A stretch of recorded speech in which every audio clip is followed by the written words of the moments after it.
Davlatimiz rahbari Samarqandga bordi. Salom do'stlar, kanalda yangi bo'lsangiz obuna bo'lishni unutmang. Barchani Xudoyim o'z panohida asrasin. Davlatimiz rahbari Yevropa Kengashi prezidenti Antonio Koshta bilan norasmiy uchrashadi. O'zbekiston Respublikasi prezidenti Shavkat Mirziyoyev Markaziy Osiyo Yevropa Ittifoqi birinchi sammit tadbirida ishtirok etish uchun Samarqand shahriga keldi. Bu haqda prezident matbuot xizmati ma'lum qildi.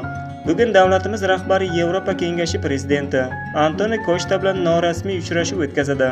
Ertaga sammitda ishtirok etadigan delegatsiya rahbarlari bilan qator ikki tomonlama muzokaralar o'tkazishni rejalashtirgan. 4-aprel kuni Markaziy Osiyo davlatlari va Yevropa Ittifoqining asosiy institutlar rahbarlari ishtirokida ko'p tomonlama tadbirlar o'tkaziladi. Avvalroq ushbu tadbir o'tkazilishi uchun Samarqandda 3 kunga yo'llar yopilishi ma'lum qilingan edi. Sizlarga yetkazmoqchi bo'lgan xabarlar shu edi. Salomat bo'ling. Bizni kuzatishda davom eting.